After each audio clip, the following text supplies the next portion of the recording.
हरिओम मित्रों, नमः संस्कृताय। मित्रों, हम कारक प्रकरण का क्रमशः अध्ययन कर रहे हैं। उस क्रम में हम पंचमी विभक्ति के अंतिम भाग तक पहुंच गए हैं। इससे पहले पंचमी विभक्ति और अपादान कारक के कुछ सूत्रों को हमने पढ़ा है। पंचमी विभक्ति में भी उपपद विभक्ति के कुछ सूत्रों को देखा था। आज कुछ और पंचमी विभक्ति से संबद्ध सूत्रों को देखेंगे और पंचमी विभक्ति के अध्ययन को इस भाग में समाप्त करेंगे। कुल 5 सूत्र अवशिष्ट हैं।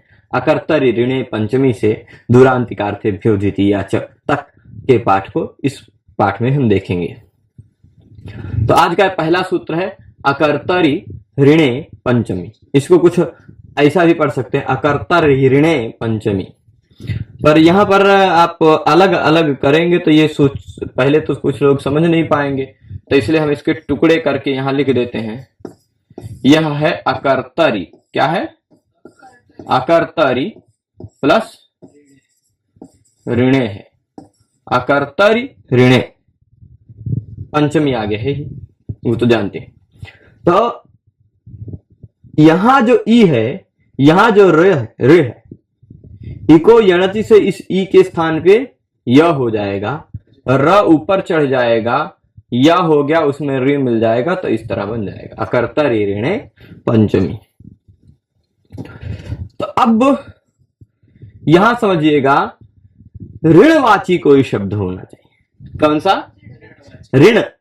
जैसे मान लीजिए किसी ने कर्जा लिया, 200, 1000, 500, जितने का भी लिया, 100 रुपए का, 5 रुपए का, 1 रुपए का। पहले के समय में 1 रुपया बहुत बड़ा कर्जा होता था। 1 रुपए कर्जा है ना। जब 1 पैसे में घी मिल जाता होगा तो 1 रुपया कर्जा बहुत बड़ा है। तो अकर्तरि ऋणे, ऋण हो, वह ऋण यदि कर्ता ना हो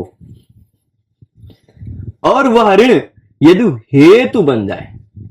यहां से आप देखेंगे, इससे पहले हेतु सूत्र की अनुवृत्ति आ रही है। इस सूत्र में हेतु सूत्र की अनुवृत्ति आ जाएगी। तो यदि हेतु किसी क्रिया का हेतु बन जाए, कर्ता से भिन्न ऋण, यानी ऐसा ऋण किसी क्रिया का हेतु बन जाए जो कि ऋण स्वयं कर्ता न हो, ठीक, तो ऐसे अकर्तरि ऋणे पंचमी विभक्ति भवति। तात्पर्य क्या है? कर्ता से वर्जित जो ऋण है, वह ऋण किसी क्रिया का हेतु बन गया है, तो उस ऋणवाची शब्द से जितने का ऋण है उतने से पंचमी विभक्ति होती है। पंचमी विभक्ति होती है। जैसे उदाहरण दे रहे हैं, शतात बद्धा। शतात बद्धा, इसका प्रसंग मैं बता दूं तो कोई व्यक्ति ऐसा है जिसने 100 रुपए का कर्जा लिया। कितने का कर्जा लिया? 100 रुपए का किसी व्यक्ति ने कर्जा लिया। अब संयोग से महंगाई ऐसी थी कि वो 100 रुपए कर्जा वापस नहीं दे पाया, या नहीं दे पा रहा है, नहीं दे पाया, नहीं दे पा रहा है। तो जिस व्यक्ति ने उसको पैसा दिया था, उसका क्या दोष? उसकी क्या गलती है ना? जिसने पैसा दिया उसकी क्या गलती? उसकी तो हानि हो गई, उसको उसका पैसा वापस नहीं मिल रहा है। तो ऐसी परिस्थितियों में बहुत सारे दंड नीति भी चलती थी, बहुत सारे दंड का विधान भी होता था। ऐसी परिस्थितियों में राजा भी इन्वॉल्व होता था और राजा उनको उसका पैसा वापस दिलाता था, है ना। तो ऐसी परिस्थितियों में क्या होता है, वह व्यक्ति बांध लिया जाता है। वह व्यक्ति बांध लिया जाता है, मतलब क्या? बंधुआ मजदूर बना देते हैं उसको कि भाई तुम हमारे घर पे अब 2 महीना तक काम करोगे तो तुम्हारा कर्जा खत्म हो जाएगा, है ना। तो अब वह किसके कारण बंधुआ मजदूर बन गया? 100 रुपया का ऋण लिया था उसके कारण। अब यहां सूत्र आपको स्पष्ट समझ में आएगा। पहले प्रसंग समझेंगे तो सूत्र स्पष्ट समझ में आएगा कि किसी व्यक्ति ने 100 रुपए का कर्जा लिया, संयोग से वह व्यक्ति उस 100 रुपए के कर्जे को वापस नहीं कर पाया, तो उसी 100 रुपए के कारण वह बांध लिया गया, बंधुआ मजदूर बना दिया गया कि अब तुम 1 महीना या 2 महीना मेरे घर पे मजदूरी करो, तुम्हारा कर्जा खत्म हो जाएगा। क्योंकि वह देने में समर्थ नहीं, देने में समर्थ नहीं है। ऋणादान प्रकरण याज्ञवल्क्य स्मृति में एक विशेष प्रकरण है व्यवहार अध्याय में। वहां ऋण लिया जाता है और ऋण दिया जाता है, तो कितना कितना % दिया जाता है, किस तरह का ऋण होता है, कितने प्रकार का ऋण होता है, ये सारी बातें बताई गई हैं। और जब ऋण लिया जाता है, ऋण वापस नहीं दिया जाता है, तो फिर क्या क्या होती है, ये सारी भी बातें वहां चर्चित है। कि तो फिर ऐसी परिस्थिति में वह जो ऋण देने वाला है ना, लेने वाले से अगर नहीं कबूल हुआ पाता है, तो वो राजा के पास जाता है और कहता है कि इस व्यक्ति ने मुझसे इतना ऋण लिया और वापस नहीं दे पाया। तो ऐसी परिस्थिति में यह हो सकता है कि सामने वाला झूठ बोल दे कि मैंने नहीं लिया है, ये झूठ बोल रहा है। तो उसमें फिर विवाद चलेगा, न्यायालय में सब कुछ होगा, जो प्रमाण सिद्ध होगा। अगर पता चल गया कि इसने लिया था, झूठ बोल रहा है कि नहीं लिया है, तो दुगुना देगा, है ना। और फिर उसके बाद अगर ईमानदारी से कह देगा कि मैंने लिया है, अभी मेरी परिस्थिति खराब है, मैं नहीं दे पा रहा हूं, तो दो काम हो सकता है, भाई तुम धीरे धीरे दो, या कहीं से दूसरे जगह से लेके दो, या चाहे जैसे व्यवस्था करके दो, अपना जमीन बेच के दो, लेकिन देना है उतना उतना दो। और फिर उसके बाद उसमें से 10% राजा भी एक्स्ट्रा लेता है, 10% दंड के रूप में उससे लेता है, और 5% जिसको मिला उससे भी लेता है। क्योंकि तुम ऐसे व्यक्ति को क्यों धन दे दिए जिससे वापस ही नहीं ले पा रहे हो। राजा ने तुम्हें वापस दिलवा दिया तो राजा का भी कुछ हिस्सा होता ही है, राजा का समय तुमने दुरुपयोग किया, उसी के लिए थोड़े ना। तो अकर्तरि ऋणे पंचमी यहां तात्पर्य होगा, वो तो प्रसंगांतर हो गया था, विषयांतर भी चला गया था याज्ञवल्क्य स्मृति का, कि कर्ता से वर्जित जो ऋण है। यहां ऋण क्या है, 100। ऋण कितने का है, 100 रुपए का ऋण है। तो यहां ऋण कितना है, ऐसे ऋण में 100 रुपए में पंचमी होगी जो ऋण क्रिया का कर्ता न हो। ये बताइए, बांधा है क्या, 100 ने आके पकड़ के बांधा है, नहीं ना। 100 रुपया इस बंधन क्रिया का कर्ता तो नहीं है ना, 100 रुपया इस बंधन क्रिया का हेतु बन गया है, इसका एक कारण बन गया है कि इसी 100 रुपए का कर्ज लिया, उसी के कारण उसका बंधन हो गया, उसको बंधुआ मजदूर बना दिया गया। तो 100 रुपया इसके बंधन का हेतु है, हेतुभूत है ना। तो जो ऋण कर्ता से वर्जित है, यानी कर्ता नहीं है, यहां 100 रुपया कर्ता थोड़े ना, उसने 100 रुपए ने आके ऐसे 100 रुपए का नोट आया और नोट ने उसको पकड़ के बांध दिया, ऐसा तो होता नहीं है ना।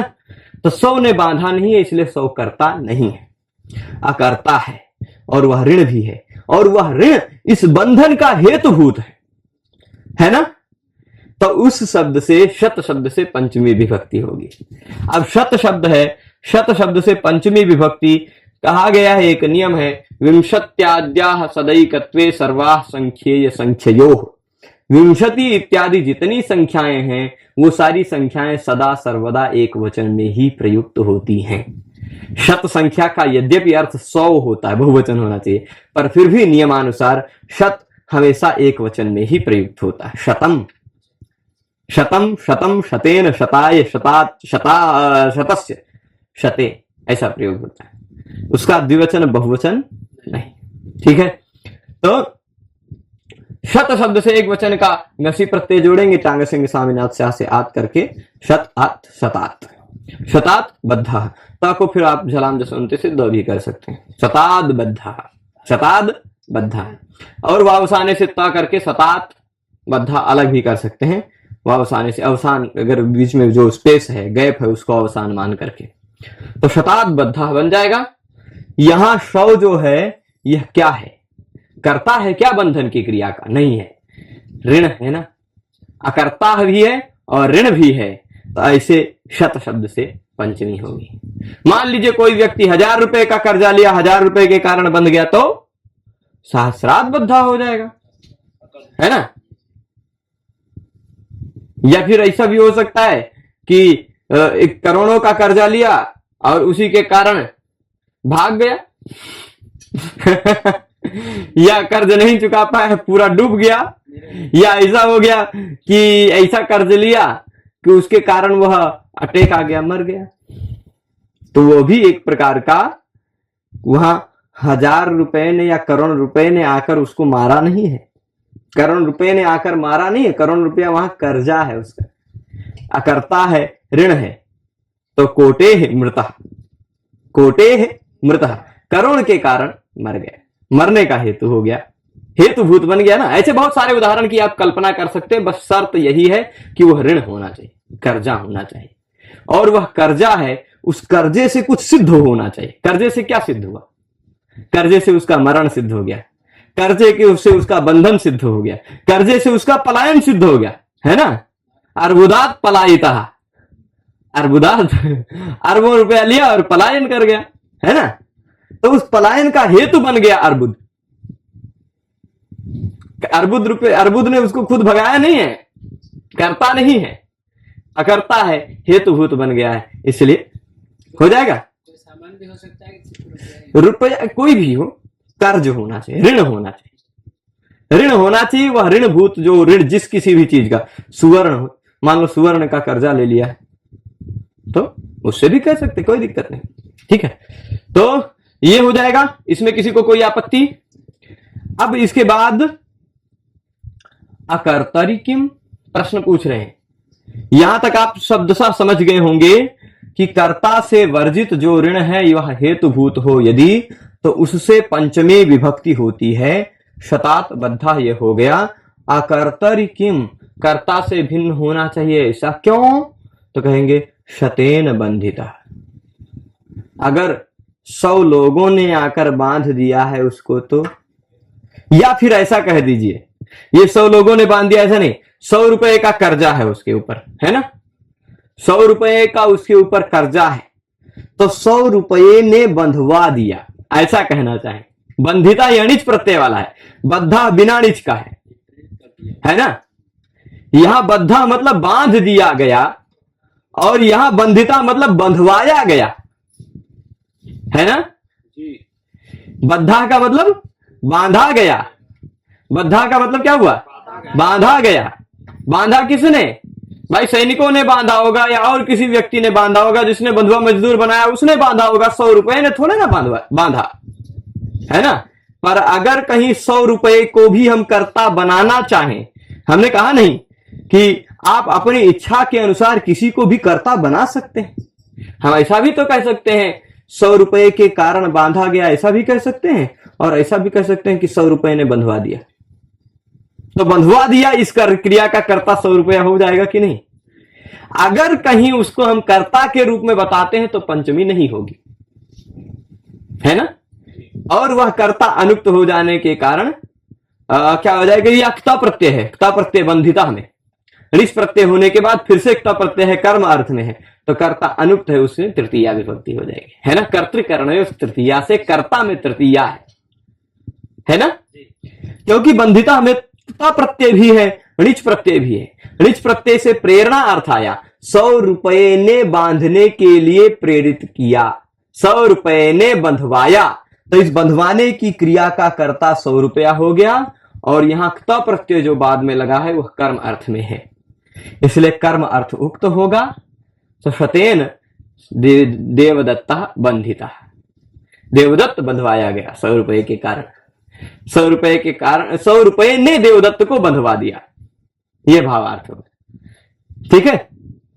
तो यहां अगर कर्ता रहेगा तो पंचमी नहीं होगी, तो कर्ता अगर उक्त है तो प्रथमा, अनुक्त है तो तृतीया, कर्ता बना दिया गया। तो अगर वही ऋण कर्ता नहीं है और हेतु बन गया है किसी क्रिया का, तो उस ऋणवाची अकर्ता में पंचमी विभक्ति लग जाएगी, शतात बद्धा। और भी उदाहरण हमने बताया, अर्बुदात पलायिता, कोटे मृत, मर गया ना, करोड़ रुपए कर्जा हुआ, हार्ट अटैक आया, मर गया बेचारा। ये पूरा समझ गए हैं।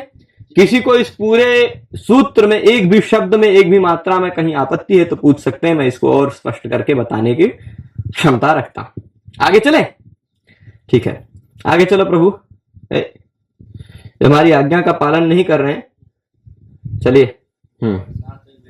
विभाषा गुणे स्त्रियां, बहुत महत्वपूर्ण सूत्र है, और बहुत लोग कंफ्यूज रहते हैं, ऐसे हल्के ले लेते हैं इस सूत्र को, इस सूत्र को हल्के में ले लेते हैं और बहुत कंफ्यूज रहते हैं, पर यह बहुत काम करता है ना।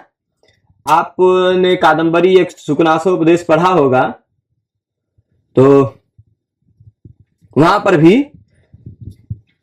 राजगच्छ वचनम अनुगच्छति जनो भयात, है ना।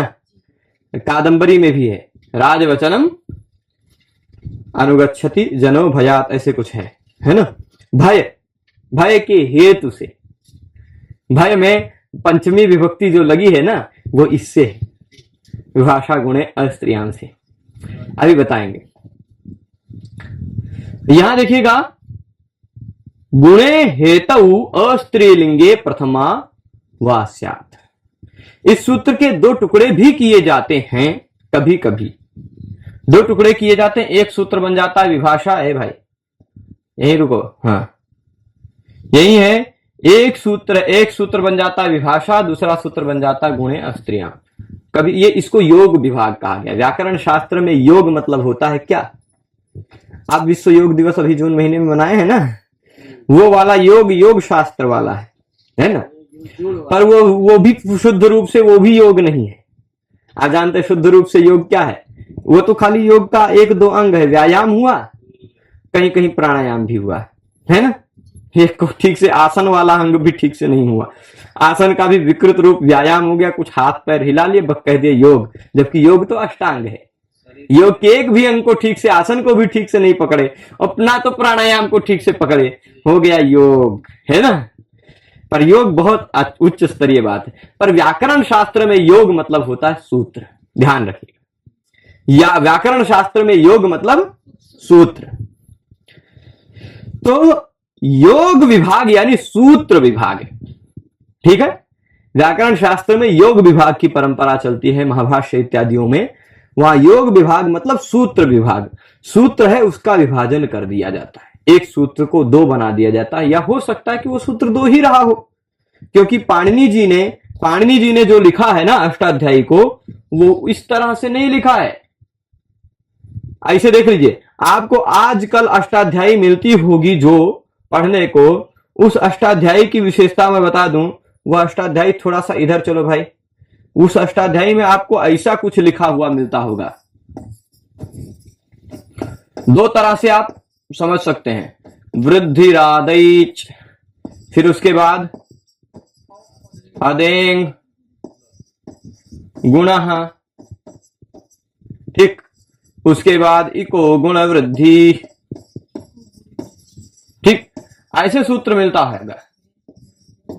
इको गुण वृद्धि न धातु लोप आर्ध धातु के नीति अधिधि वे विटाम, ऐसे सब सूत्र मिलता है। आजकल अष्टाध्यायी पढ़ते हैं, उसके साथ साथ यहाँ नंबर लिखा रहता है 1.1.1, 1.1.2, 1.1.3। ये पाणिनि जी ने नंबरिंग नहीं की, क्योंकि पाणिनि जी ने जब लिखा था उस समय लिखने की इतनी ज्यादा जगह नहीं होता था कि एक लाइन से लिखते जाए। पाणिनि जी ने किस तरह से लिखा है अष्टाध्यायी को, वो मैं आपको दिखा देता हूं। वो ऐसा लिखा है कुछ इस तरह से, थोड़ा सा मैं यहां जगह देता हूं। यहां देखेंगे पाणिनि जी की अष्टाध्यायी ऐसी है, वह एक प्रकार की संहिता है। वृद्धिरादई जदेंग गुण एको गुण वृद्धि, विसर्ग भी नहीं लगाया, यहां आपको संधि विच्छेद कर देना तो विसर्ग हो जाएगा। गुण एको गुण वृद्धि, तब क्या पता पाणिनि जी ने कहां से कहां को सूत्र को तोड़ा हो, है ना, क्या पता। तो बाद में ये जो इसको टुकड़े टुकड़े करके एक एक नंबरिंग डालने का काम, वो बाद का के लोगों का काम है। तो आपको कैसे पता चला कि पाणिनि जी ने इस विभाषा गुणे स्त्रियाम एक ही सूत्र लिखा है या दो सूत्र लिखा है? विभाषा अलग सूत्र रहा हो, गुणे स्त्रियाम अलग सूत्र रहा हो, ऐसा भी तो हो सकता है ना, क्योंकि पाणिनि जी ने नंबरिंग नहीं किया है। इसीलिए दोनों तरह के मत मिलते हैं, और इसीलिए सूत्रों की संख्या निश्चित नहीं होती। यही आप एक पहले ही अध्याय में 18-19 नंबर पर ऐसे सूत्र देखेंगे, मिटाने का भी हम बहुत गड़बड़ ढंग से मिटाने लग जाते हैं कभी कभी। यहां देखेंगे ऐसा सूत्र है, यहां इसको एक मानते हैं कुछ लोग दो मान लेते हैं, तो इसी हिसाब से ही 72 और 73 सूत्र संख्या बदल जाती है। कुछ लोगों के हिसाब से पहले अध्याय के पहले पाद में 72 सूत्र है, कुछ लोगों के हिसाब से 73 हो जाते हैं। इसको एक को दो सूत्र मानने लग जाते हैं, या दो को एक मानने लग जाते हैं, ऐसा भी कहा जा सकता है। पर अर्थ दोनों परिस्थितियों में एक ही सिद्ध होता है ना। अर्थ दोनों भी परिस्थितियों में एक ही सिद्ध होता है। ठीक है, ये बात समझ गए। तो इस तरह से ये आप समझे होंगे कि पाणिनि जी ने जो सूत्र लिखे वो सूत्र लिखने की उनकी शैली अलग थी। ठीक है, उनकी शैली कैसी थी? थोड़ी सी उनकी सूत्र लिखने की शैली अलग थी, जिस शैली में वृद्धिरादय जदय गुण इको गुण वृद्धि न धातु लोप आध धातु के अंकित जदीधि वे वेटा मलो अनंतरा, ऐसे है। गद्यात्मक एक पूरा पैराग्राफ जैसे लिखते गए, उसमें पूर्ण विराम वो नहीं डाला है कहीं। जहां पाद खत्म हुआ वहां एक पूर्ण विराम, प्रथम पाद दूसरा पाद शुरू हो गया, गांकुट आदिभ्यो वहां खत्म हुआ, जहां वहां पूर्ण विराम किया। फिर भुवादयो धातव उपदेशे जननासिक इत, धातव लिखा, धातव पूरा नहीं मूल। बाद में जिन्होंने उसको तोड़ा उन्होंने विसर्ग इत्यादि का विधान किया। ठीक है, तो अब गुणे हेतु अस्त्रीलिंगे पंचमी वा स्यात्, यहां गुणवाची शब्द होना चाहिए। कैसा शब्द होना चाहिए? गुणवाची शब्द होना चाहिए। वह गुणवाची शब्द यदि हेतु बन जाए, इससे पहले हम क्या देख रहे थे? अकर्ता यदि हेतु बन जाए। हेतु क्या हो? अकर्ता हो। यहां क्या हो? हेतु गुण हो। हेतु क्या होना चाहिए? गुण होना चाहिए। और अस्त्रियाम, वो गुण ऐसा वैसा गुण वाला नहीं होना चाहिए, स्त्रीलिंग वाला गुण नहीं, क्योंकि स्त्रियों का गुण बहुत खतरनाक होता है ना। तो अस्त्रीलिंगे, ठीक है, गुणे हेतु अस्त्रीलिंगे पंचमी वा स्यात्। आप अभी तक तीन चीज समझे होंगे। पहली बात कि वह हेतु होगा, दूसरी बात वह जो हेतु होगा वह गुण भी होगा, तीसरी बात वह जो हेतु है जो गुण है वह अस्त्रीलिंग भी होगा। तो ऐसे गुणवाची शब्द अस्त्रीलिंग शब्द के बाद विकल्प से पंचमी विभक्ति लग जाती है।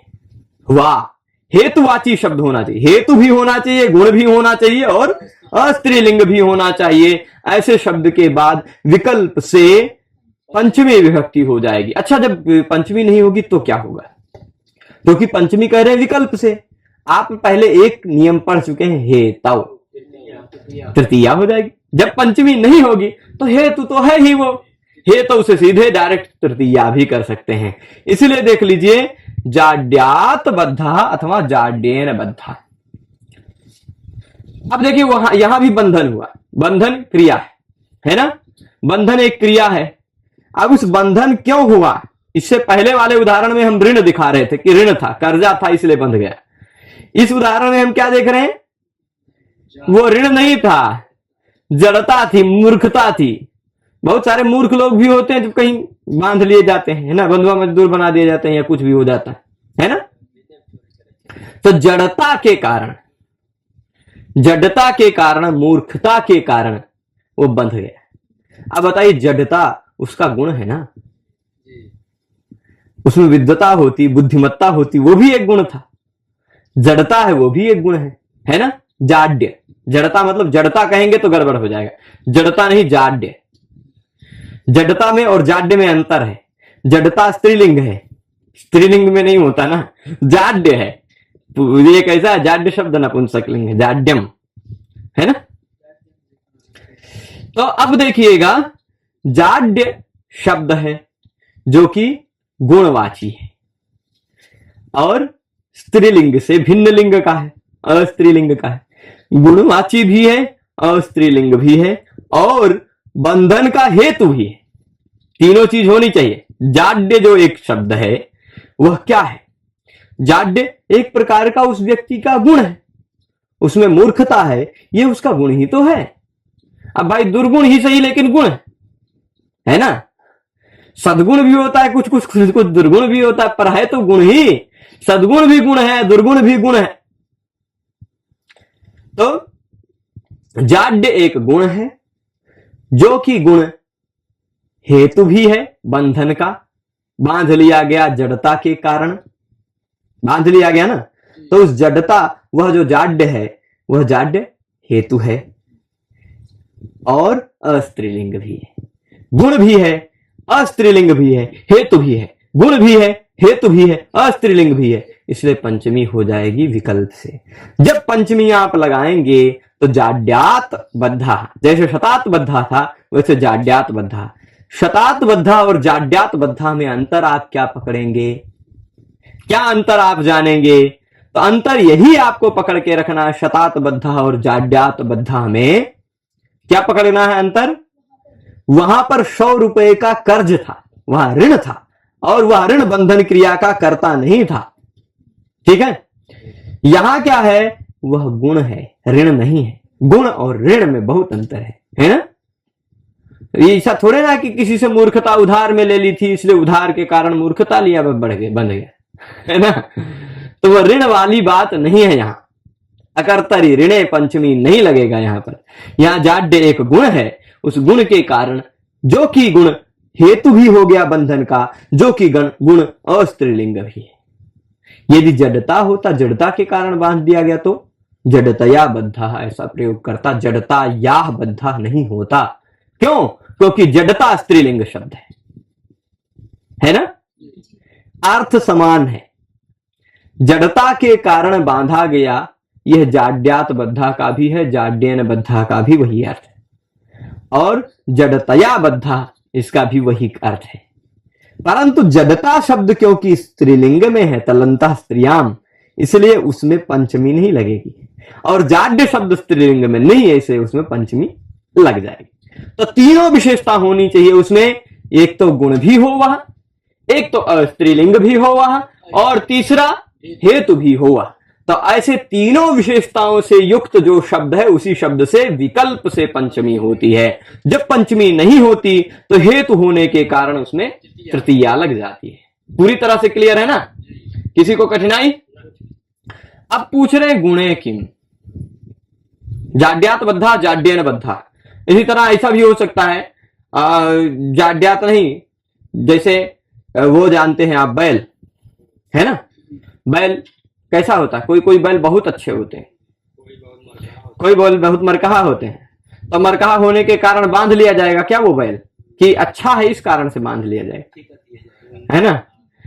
जो मरकहा है उसके कारण उसको हो सकता है नत्थी कर दिया जाए, और जो सीधा साधा बैल है उसको बांध दिया जाएगा, चल भाई कोल्हे पे घूम घूम।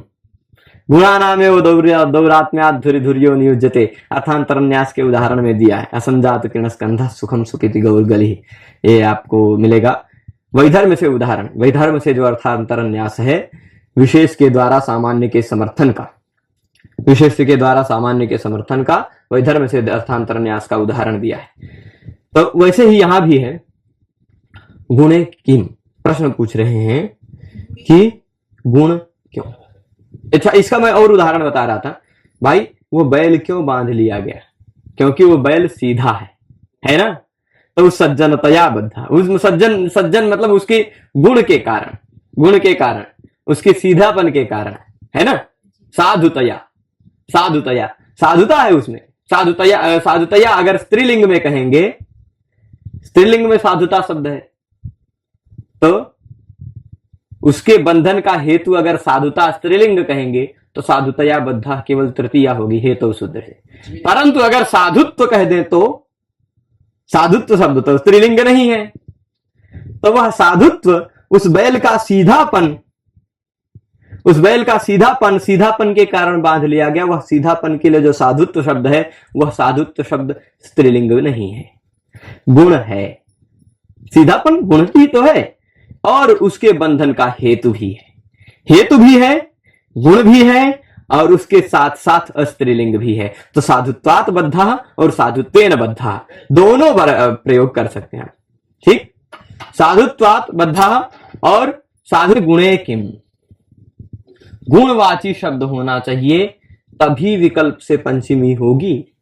गुणवाची शब्द नहीं होगा तो पंचमी नहीं होगी। स्त्रीलिंग होगा तो भी पंचमी नहीं होगी, अस्त्रीलिंग होना चाहिए। तीनों विशेषताएं होनी चाहिए। तीनों विशेषताओं का प्रश्न करेंगे, उत्तर भी देंगे, है ना?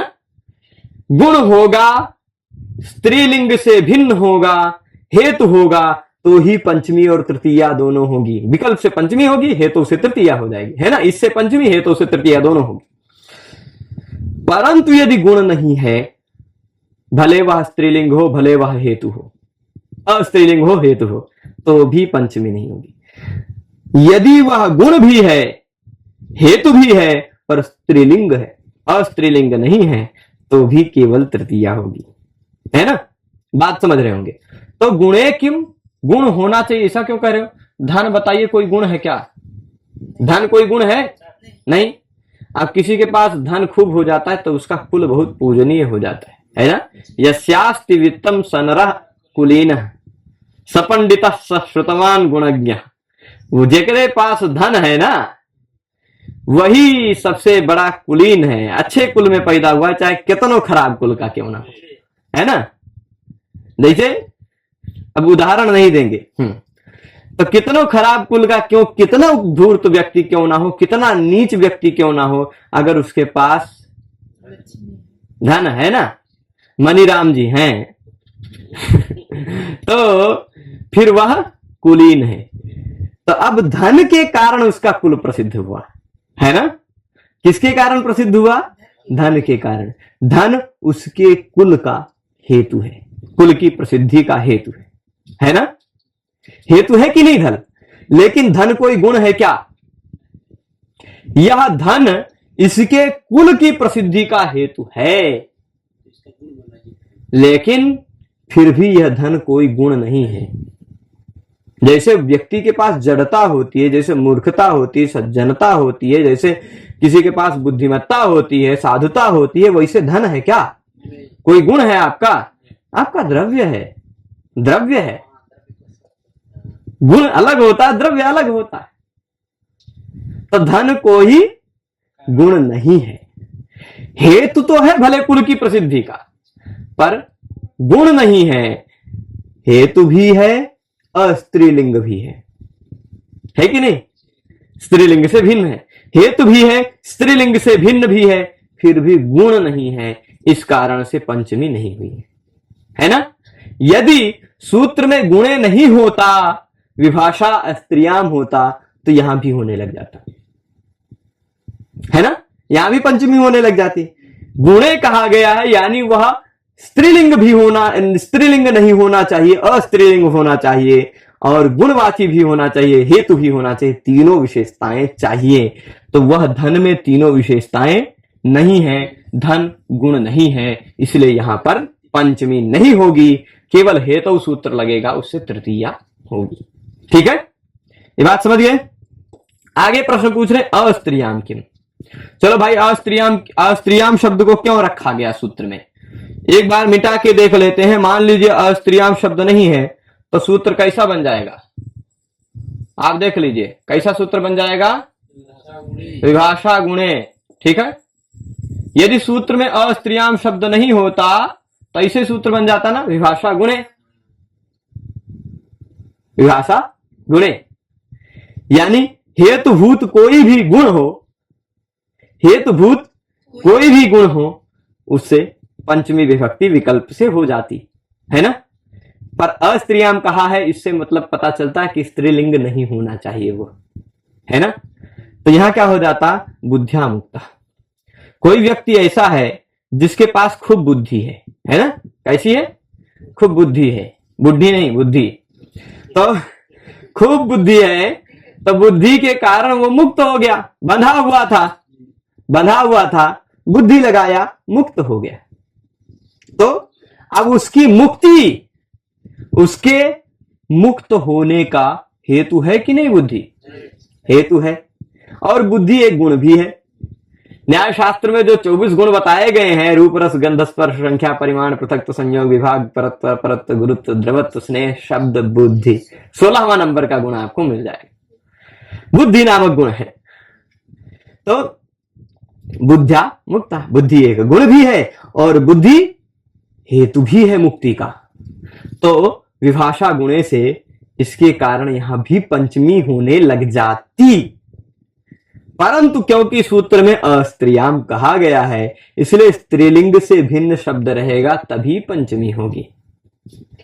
ये तो बुद्धि शब्द स्त्रीलिंग है, बुद्धि स्त्रीलिंग है, जबकि सूत्र क्या कह रहा है? स्त्रीलिंग से भिन्न होना चाहिए, अस्त्रियाम होना चाहिए। ठीक, सूत्र ने क्या कहा है? अस्त्रियाम होना चाहिए, स्त्रीलिंग नहीं होना चाहिए। ये तो बेचारा स्त्रीलिंग है, बुद्धि स्त्रीलिंग है। तो अस्त्री होती तो यहां भी पंचमी लगा देते, स्त्रीलिंग है इसलिए पंचमी नहीं हुई, केवल हेतु सूत्र से तृतीया कर सकते हैं।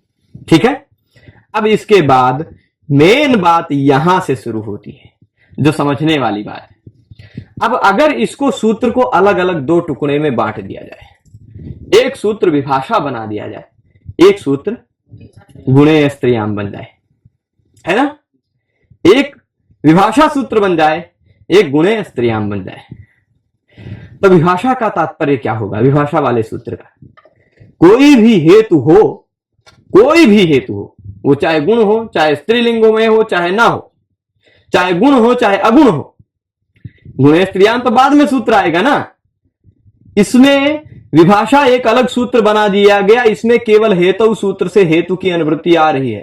ठीक, हेतु विभाषा, और अपादाने पंचमी से पंचमी की अनुवृत्ति आ रही है, या अपादाने पंचमी से आ रही है या फिर और किसी से आ रही है, 1 मिनट में कंफर्म कर लेता हूं, शायद इससे आ रही है, अकर्तर ऋणे पंचमी, है ना, अकर्तर ऋणे पंचमी से पंचमी आ रही है। तो हेतु विभाषा पंचमी, यही तो इतना सूत्र का निष्कर्ष हो जाएगा, है ना।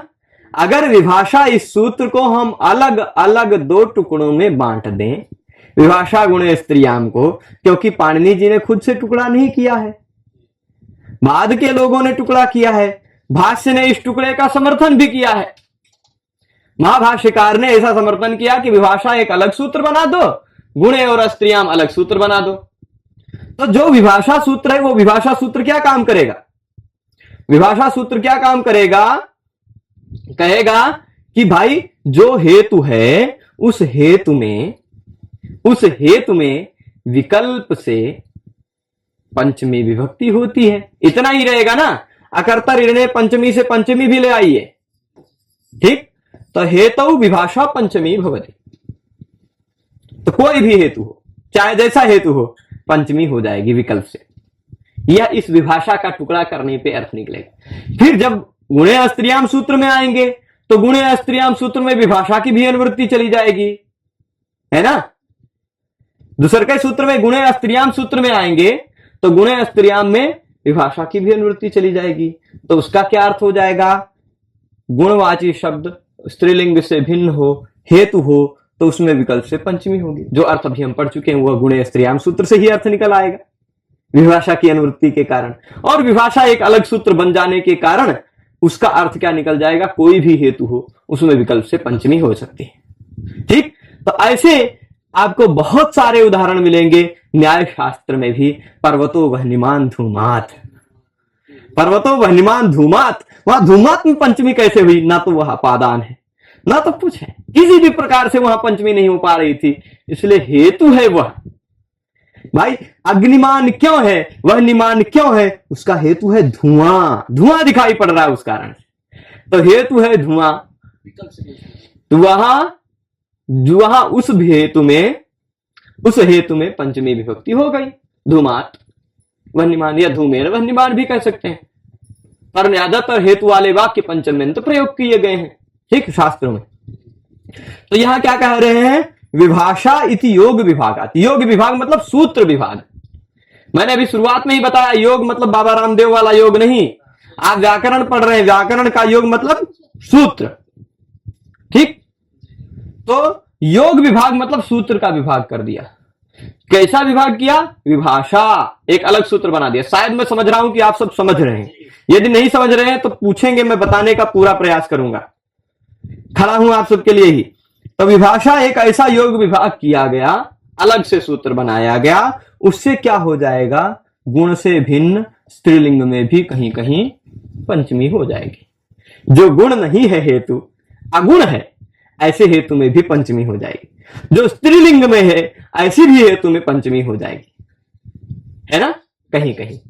जैसे अब देख लीजिए विभाषा सूत्र से, जैसे धूमात अग्निमान, ये धूम क्या है? गुण नहीं है। धूम क्या है? गुण नहीं है, पर हेतु है, हेतु में विकल्प से पंचमी हो गई। नास्ति घटः अनुपलब्धे, अनुपलब्धि एक हेतु है, घड़ा नहीं है। क्यों नहीं भाई? क्योंकि उपलब्ध नहीं हो रहा है, अनुपलब्धि है घड़े की, अनुपलब्धि यानी उपलब्ध नहीं हो रहा, उस हेतु से पता चला कि घटा नास्ति, नास्ति घटः अनुपलब्धे है। तो यहां यह अनुपलब्धि एक हेतु है, पर वह स्त्रीलिंग वाला हेतु है। अगर सूत्र विभाषा गुणे स्त्रियाम पूरा होता तो यह अस्त्रीलिंग नहीं है, यह तो स्त्रीलिंग है, यहां नहीं हो पाता। अगर विभाषा गुणे स्त्रियाम सूत्र पूरा होता तो यह विभाषा, यहां हेतु तो है, पुल्लिंग तो है, परंतु गुण नहीं है ना, तो नहीं हो पाता। तो इसलिए विभाषा एक अलग सूत्र से टुकड़ा बना करके भी आप इस तरह पंचमी विभक्ति सिद्ध कर सकते हैं। तो इस सूत्र में किसी को कोई आपत्ति तो नहीं, ये पूरी तरह से समझ में आया है। आगे चले प्रभु, आगे बढ़ो। हाँ, पृथक विना नानाभिस्तृतीयान्यतरस्याम, बहुत सरल सूत्र है। अब उपपद विभक्ति शुरू हो रही है। पृथक विना नानाभि तृतीया अन्यतरस्याम, यह सूत्र आप देखेंगे तो 2, 3, 32 नंबर का सूत्र है। ठीक, 2, 3, 32 नंबर का सूत्र है। आप इससे पहले यदि कंफर्म कर लेंगे तो अपादाने पंचमी का नंबर आपको मिल जाएगा, इससे पहले कहीं।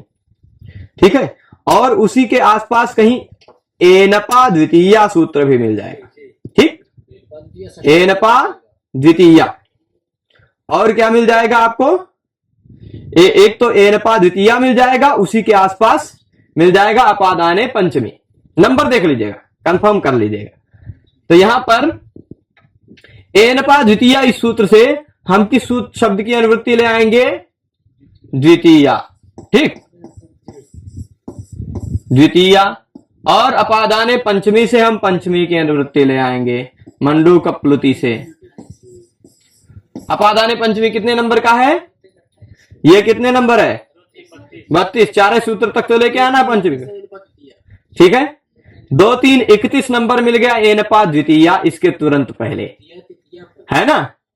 2, 3, 31 नंबर वाले सूत्र, 31 नंबर यहां मैं लिख देता हूं, 31 नंबर वाले सूत्र में मिल गया द्वितीया, और 28 नंबर वाले सूत्र में अपादाने पंचमी में मिल गया पंचमी। 28 नंबर से ले आया पंचमी, 31 नंबर से ले आए द्वितीया, और इसमें कह दिया गया तृतीया। तो बस 3 शब्दों को याद रखिए और 3 विभक्तियों को याद रखिए। पृथक शब्द, विना शब्द और नाना शब्द के योग में द्वितीया, तृतीया, पंचमी तीनों विभक्तियां हो सकती हैं। ठीक है, देख लीजिए, यही लिखा है। ठीक है, पृथक विना नाना भी, पृथक शब्द, विना शब्द और नाना शब्द के योग में तृतीया विभक्ति विकल्प से होती है, हो जाएगी तृतीया अन्यतरस्याम, मतलब विकल्प, विकल्प से। ठीक है, तृतीया विकल्प से होगी, यानी जब तृतीया नहीं होगी तो कुछ दूसरा होगा। दूसरा क्या होगा, जो पहले अभी तुरंत कहा गया है, तुरंत थोड़े पहले क्या कहा गया है, द्वितीया और पंचमी की बात चल रही थी, तो द्वितीया और पंचमी भी होंगी। ठीक है, एभिर युके तृतीया स्यात्, पंचमी द्वितीये च, पंचमी और द्वितीया भी। ठीक है, पूरी तरह से अर्थ स्पष्ट है। मैंने अनुवृत्ति के आधार पर ही सिद्ध कर दिया, वृत्ति पढ़ने की जरूरत ही नहीं पड़ी, वो अर्थ आपको अपने आप मिल गया है ना। इन सब के योग में तृतीया होती है, पंचमी और द्वितीया भी होती है। अब देख लीजिए, यहां अन्यतरस्याम ग्रहण जो है, कौन सा ग्रहण, अन्यतरस्याम ग्रहण है, वह समुच्चय के लिए है। किस लिए है, समुच्चयार्थम, समुच्चय के लिए। क्या होता है समुच्चय भाई, समुच्चय मतलब होता है और। ठीक, यहां क्या है, पंचमी द्वितीय अनुवृत्तते, पंचमी और द्वितीया अनुवृत्त हो रही हैं, पंचमी और द्वितीया अनुवृत्त हो रही हैं, उसके साथ साथ और तृतीया भी हो जाएगी, और अर्थ में मान लीजिए। ठीक है, अन्य तरह से तो पंचमी और द्वितीया अनुवृत्त होके आ रही है और तृतीया भी हो जाती है, तो पंचमी, द्वितीया, तृतीया 3 विभक्तियां इन 3 शब्दों के योग में होती है। आपसे पूछा जाए कि पृथक शब्द के योग में कौन कौन सी विभक्ति होगी, तो आप क्या बताएंगे, द्वितीया, तृतीया, पंचमी तीनों सूत्र। आप कहेंगे, आपसे पूछा जाएगा कौन से सूत्र से तृतीया हुई, आपसे पूछा जाए तृतीया विभक्ति कौन से सूत्र से हुई, तो आप कहेंगे पृथक विना नानाभिस्तृतीया अन्यतरस्याम। आपसे पूछा जाए द्वितीया विभक्ति किस सूत्र से हुई, तो भी पृथक विना नानाभिस्तृतीया।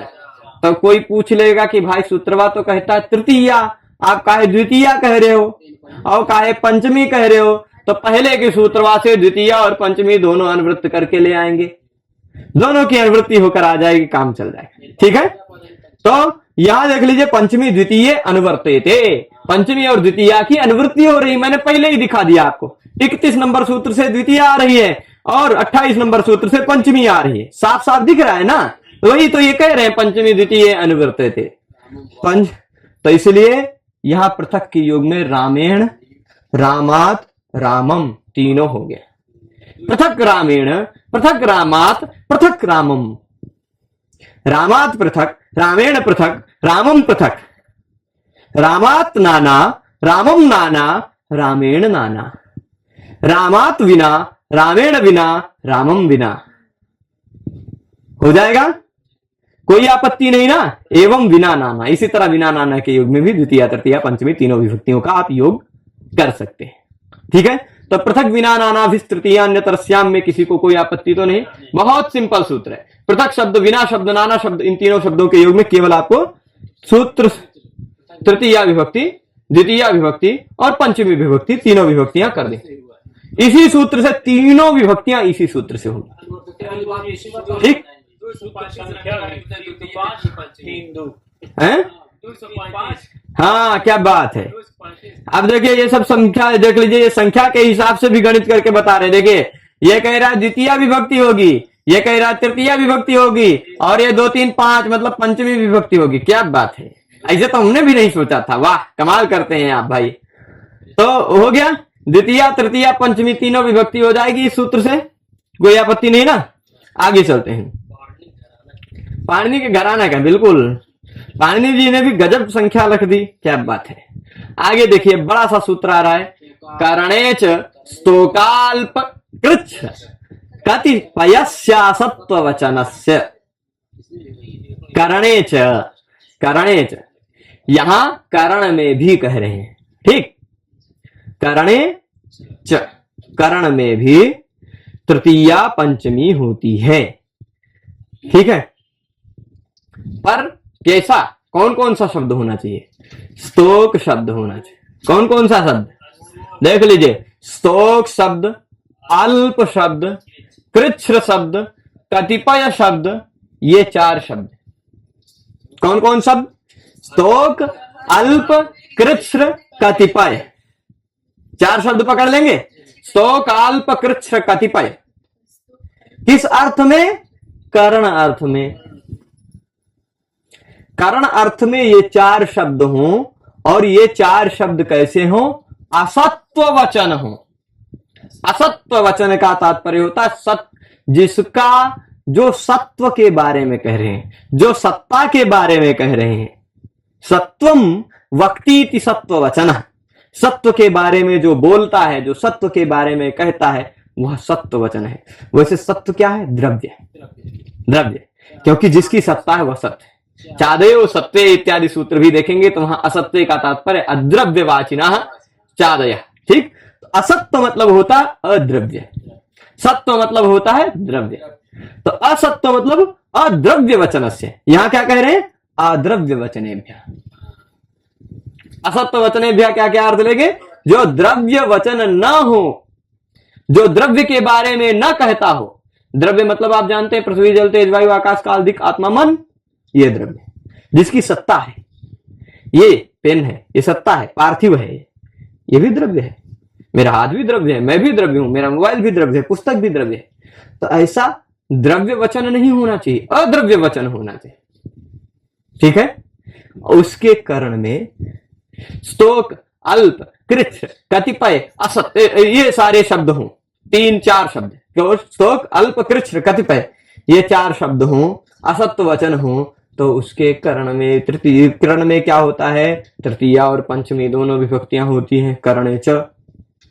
ठीक, करण में तृतीया तो हो ही रही थी, यहां केवल पंचमी की अनुवृत्ति आएगी, पंचमी लगा देंगे आप। ठीक है, पंचमी लग जाएगी। आगे चलते हैं, यहां देख लीजिए कैसे होगा। स्तोकेन, स्तोकात व मुक्ता। स्तोक क्या है? देख लीजिए, इसमें शब्द कहा है, कहा है, थोड़ा सा प्रयास किया, मुक्त हो गया। बंधा हुआ था बेचारा, थोड़ा सा ही प्रयास किया, मुक्त हो गया। ठीक, तो स्तोकात हो सकता है तो इस रस्सी काट के थोड़े से ही प्रयास करके मुक्त हो गया, है ना। हाँ, अच्छा आप कल्पना किए। तो स्तोकात मुक्ता, स्तोकेन मुक्ता अथवा स्तोकात मुक्ता। अब ये स्तोक क्या है? थोड़ा सा प्रयत्न है। प्रयत्न क्या है? करण है। प्रयत्न जब करेंगे तभी तो खुलेगा। तो स्तोक उस मुक्ति का करण है। करण है कि नहीं? उसके करण में कर्तृकरण में तृतीया से तृतीया कर सकते हैं और पंचमी इसी से, या तो इसी से दोनों कर देते हैं, है ना। तृतीया पंचमी दोनों विभक्ति यही करते हैं, तो तृतीया हो जाएगी और पंचमी भी हो जाएगी। तो स्तोकेन मुक्ता स्तोकात मुक्ता। इसी तरह अल्पेन मुक्ता अल्पात मुक्ता। स्तोक और अल्प वही अर्थ है ना। उसी तरह कृच्छ्रेण, कृच्छ मतलब कठिनाई, कठिनाई से, बहुत कठिनाई से। कृच्छ्रेण मुक्ता कृच्छ्रात मुक्ता हो जाएगा। कृच्छ्रेण मुक्ता कृच्छ्रात मुक्ता। कतिपयेन मुक्ता कतिपयात मुक्ता। कतिपयात होगा या कतिपय? हाँ, कतिपय शब्द सर्वनाम में नहीं, कतिपयान मुक्ता, ठीक है। तो नहीं तो कतिपयस्मात् होने लगता है ना। तो कतिपयात मुक्ता हो गया, ये सब हो जाएगा, कोई आपत्ति? तो ये सारे अद्रव्य वचन है। क्या बताइए, स्तोक अल्प कोई द्रव्य है क्या लेखनी की तरह? वो तो गुण हो सकता है या कुछ, ये गुण हो सकता है, परिमाण हो सकता है ना। और उसी तरह स्तोक अल्प कृच्छ कठिनाई कोई द्रव्य है, जैसे मोबाइल है, जैसे पुस्तक है, जैसे लैपटॉप है, वैसे कोई कठिनाई द्रव्य नहीं है ना। असत्य वचन है, कारण भी है, असत्य वचन भी है। सीधे तृतीया और पंचमी दोनों विभक्तियां आप आसानी से लगा सकते हैं, है ना। अब अगर द्रव्य अर्थ में होगा ये सारा शब्द स्तोक, तो स्तोकेन विषेण हता, थोड़े से विष से। अब यहाँ थोड़ा सा विष का विशेषण बन गया, तो थोड़ा ये विष एक द्रव्य बन गया, द्रव्य वचन हो गया, इसलिए यहां पर तृतीया होगी, ठीक है। तो केवल तृतीया हुई यहां पर। हेतु ये करण है ना, करण है तो कर्तृकरण तृतीया से होगी, ठीक है। कुछ पूछना है बताइए। स्तोकात मुक्ता हो गया, हाँ यहाँ पंचमी लगी है, बिल्कुल। तो यहाँ पर थोड़ा प्रयत्न नहीं होगा, ज्यादा प्रयत्न होते हैं। इसका तो एक बिल्कुल, थोड़े से ही प्रयत्न से मुक्त हो गया। और कृच्छ मुक्ता, कृच्छ्रात मुक्ता मतलब कठिनाई से मुक्त। स्तोक मतलब होता है कम। हाँ, स्तोक मतलब कम है, जैसे स्तोकेन मुक्ता कहेंगे थोड़े प्रयत्न से मुक्त होगा, और स्तोकात मुक्ता कहेंगे तो ज्यादा प्रयत्न। नहीं, बात यही, अर्थ सेम है, अर्थ समान है। तृतीया पंचमी दोनों विभक्तियां उसी शब्द से हो रही है, अनुवृत्ति के कारण, ठीक है। हाँ बिल्कुल। तो आगे चले। इसके बाद अब देख लीजिए, आज के पाठ का अंतिम सूत्र यह रहेगा, और इसी के साथ साथ इति पंचमी। आप सबको क्या सुनाई पड़ेगा? इति पंचमी। आप सबको पंचमी जी भी खत्म हो जाएंगी, है ना, शहीद हो जाएंगी पंचमी जी। तो देखिए, एभ्यो द्वितीया स्यात् पंचमी तृतीये, स्यात् पंचमी तृतीय। दूरांतिकार्थेभ्यः द्वितीया च मतलब क्या कह रहे हैं? दूर और अंतिक अर्थ वाले शब्द हों। कैसे शब्द हों? दूर शब्द, अंतिक अर्थ वाले शब्द हों तो द्वितीया भी होती है, द्वितीया भी होती है। अभी सप्तमी जी बाद में आएंगी, है ना, पर अभी खाली द्वितीया जानिए, फिर उसके बाद इसी में तृतीया पंचमी भी आपको बता देंगे। जब इसके बाद का सूत्र आप देखेंगे, सप्तम अधिकरणे च, 36 नंबर वाला सूत्र, वहां अधिकरणे च सप्तमी, अधिकरण में भी सप्तमी होती है, ऐसा कहा जाएगा। तो और कहां सप्तमी होती है? दूरांतिकार्थेभ्यः। चा का मतलब यह आ जाएगा, चकारात दूरांतिकार्थेभ्यः। तो दूर अंतिक अर्थ वाले जो शब्द होते हैं उनसे 4 विभक्तियां हो सकती है, ठीक है। दूर अंतिक अर्थ वाले शब्द जिसके हैं, दूर मतलब दूर, अंतिक मतलब समीप। तो एभ्यो द्वितीया स्यात्, दूर अर्थ वाले शब्दों से, अंतिक यानी नजदीक अर्थ वाले शब्दों से सूत्र क्या कहता? द्वितीया भी होती है। द्वितीया भी होती यानी औरों कौन विभक्ति होती है। और कौन? इसके पहले वाले सूत्र जो विभक्ति कर रहा था तृतीया पंचमी, वो होती है, ठीक है। तो चात, चा कह देने के कारण आपको पता चल गया कि पंचमी तृतीया भी होती है, ठीक है। पाणिनि जी एको वर्ण इष्टरा नहीं कहते हैं। पाणिनि जी ने क्या कहा, दूरांतिकार्थेभ्यः, दूर और अंतिक अर्थ वाले शब्दों से द्वितीया च, द्वितीया भी होती है। द्वितीया च मतलब खाली द्वितीया कह देते, च नहीं कहते, काम चल जाता है ना। अगर खाली द्वितीया उनको अभिप्रेत होता तो दूरांतिकार्थेभ्यो द्वितीया केवल कह देते। च केवल कह देने से पहले वाली बतिया ले आए कि तृतीया पंचमी भी, द्वितीया भी काहे कह रहे हो भाई, यानी पहले चलिए ये तृतीया पंचमी की बात, तो तृतीया पंचमी भी हो जाएगी, है ना। तो अब प्रातिपदिकार्थ मात्रे विधिरयम्, प्रातिपदिकार्थ मात्र में ही यह विधि, प्रातिपदिकार्थ मात्र में द्वितीया तृतीया पंचमी विभक्ति होगी, यानी कुछ और विशेष अर्थ की अपेक्षा नहीं, कुछ और विशेष कारक की अपेक्षा नहीं है। ठीक, यह जो विधि हो रही, या अयम विधि प्रातिपदिकार्थ मात्र में हुई। जैसे ग्रामस्य, ये षष्ठी होता, दूरांतिकार्थैः षष्ठ्यन्यतरस्याम, आप सूत्र देखेंगे, यहां दूरांतिकार्थेभ्यो है, वहां दूरांतिकार्थैः है, यही अंतर है। वो भी प्रसंग आएगा तो वहां पर भी बताऊंगा, पर संदर्भ बस यहां बता देता हूं। ये दूरांतिकार्थेभ्यः कह रहा है, दूरांतिकार्थ शब्दों के बाद, दूरांतिकार्थिक शब्दों से द्वितीया तृतीया पंचमी होती है, पर वह दूरांतिकार्थैः षष्ठी है ना, दूरांतिकार्थैः षष्ठी, वहां दूरांतिकार्थैः तृतीया विभक्ति में निर्देश किया है। वह क्या कहता, दूर और अंतिक अर्थ वाले शब्दों के योग में जो दूसरा शब्द है उसमें षष्ठी होती है ना। तो यहां षष्ठी इसमें लगी है, ग्राम में, दूरांतिकार्थ ये शब्द का।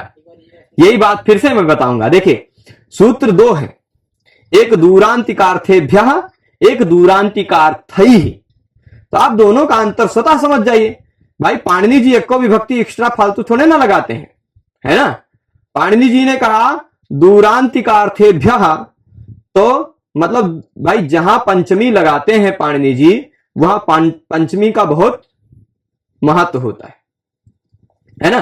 पंचमी का मतलब उसके बाद, तो दूर अंतिक अर्थ वाले शब्दों के बाद, दूर और अंतिक अर्थ वाले शब्दों के बाद, यानी दूर और अंतिक अर्थ वाले शब्द से सीधे लगती बात। यहां ध्यान देंगे तो समझ में आएगी।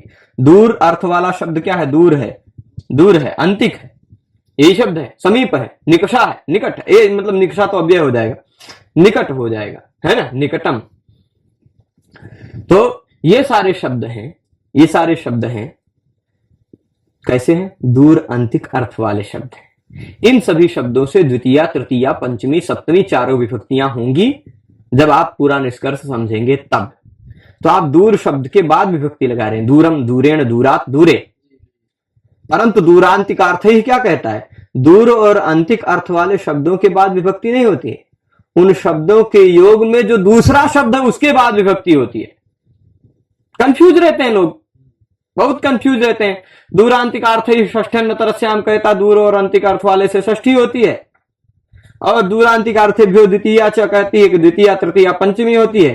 तो द्वितीया तृतीया पंचमी षष्ठी ये करने लग जाते हैं कुछ लोग, पर यही नहीं ध्यान देते हैं कि एक जगह दूरांतिकार्थेभ्यो है, एक जगह दूरांतिकार्थैः ही है। अगर दूरांतिकार्थैः ही काम कहने से काम चल जाता तो पाणिनि जी भ्यो काहे कहते। यहां जहां तृतीया होती है वहां उसके योग में अर्थ आता है, उसके साथ जो दूसरा शब्द है उसमें तृतीया होती, उसमें षष्ठी होती है, उसमें षष्ठी और पंचमी दो विभक्तियां होती है, षष्ठी और पंचमी। ग्रामस्य दूरम, ग्रामात दूरम, ग्रामस्य निकटम, ग्रामात निकटम, है ना। यहां विभक्ति के लिए है वो दूरांतिकार्थैः षष्ठ्यन्यतरस्याम सूत्र, और इन शब्दों में विभक्ति के लिए दूरांतिकार्थेभ्यः सूत्र है। ठीक, तो दूरांतिकार्थेभ्यः द्वितीया च, क्या कहा, दूर और अंतिक अर्थ वाले शब्दों से द्वितीया तृतीया पंचमी तीनों विभक्तियां होकर दूरम, दूरेण, दूरात बनेगा। ग्रामस्य दूरम, ग्रामस्य दूरात, ग्रामस्य दूरेण। फिर इसके बाद ग्रामस्य अंतिकम, ग्रामस्य अंतिकात, ग्रामस्य अंतिकेन हो जाएगा तीनों। अथवा इस तरह से और भी बना सकते, ग्रामात दूरम, ग्रामात दूरेण, ग्रामात दूरात, ग्रामात अंतिकम, ग्रामात अंतिकेन, ग्रामात अंतिकात बना सकते हैं उस तरह से भी, क्योंकि वो फिर आगे जब आप दूरांतिकार्थैः षष्ठ्यन्यतरस्याम समझेंगे तो और फिर उस समय पर भी मैं इस विषय को संदर्भित करूंगा, जिससे फिर से और दृढ़ता से स्पष्ट हो जाए। अब देखिए क्या कह रहे हैं, असत्य। इससे पहले सूत्र आपने देखा था करणे च स्तोकाल्पकृच्छ कतिपयस्यासत्व वचनस्य, इस सूत्र है इस सूत्र से असत्व वचनस्य की अनुवृत्ति हो जाएगी यहां पर। तो ऐसा दूरांतिक अर्थ वाला शब्द होना चाहिए जो असत्व वचन हो। असत्व वचन का क्या तात्पर्य है? जो अद्रव्यवाची हो, जो द्रव्य के बारे में न कहता हो, है ना। जो कैसा हो? असत्व वचन यानी अद्रव्यवाची हो। तो असत्व वचन से अनुवृत्तेर नेह, असत्व वचन की अनुवृत्ति हो जाने के कारण इह न, कुछ लोग नेह का कुछ दूसरा अर्थ समझ लेते हैं, स्नेह नेह, स्नेह का आप भ्रंश मान लेते हैं नेह, है ना। तो नेह का क्या तात्पर्य होगा, इसका मैं पदच्छेद कर देता हूं। असत्व वचनस्य इति अनुवृत्तेः न इह, असत्व वचन की अनुवृत्ति होने के कारण यहां पर नहीं होगी। कहां पर? यहां को उदाहरण दे रहे हैं, दूरः पंथाः, दूर है मार्ग, दूर है मार्ग। यहां दूर जो है वो मार्गवाचक हो गया है। मार्ग एक प्रकार का द्रव्य है, एक प्रकार का सत्व है, इस कारण सत्व वचन होने के कारण यहां द्वितीया तृतीया पंचमी नहीं हुई। ठीक, इति पंचमी। इस तरह से हमने पंचमी विभक्ति के पाठ को समाप्त किया। आशा करता हूं यह पाठ आप सबको आसान लगा होगा। आज के इस पाठ में आप सब लोग शुरू से लेकर अंत तक जुड़े रहे, उसके लिए आप सभी को बहुत बहुत धन्यवाद। हम आप सबसे फिर मिलेंगे षष्ठी विभक्ति के अग्रिम पाठों के साथ। सभी को धन्यवाद। नमः संस्कृताय।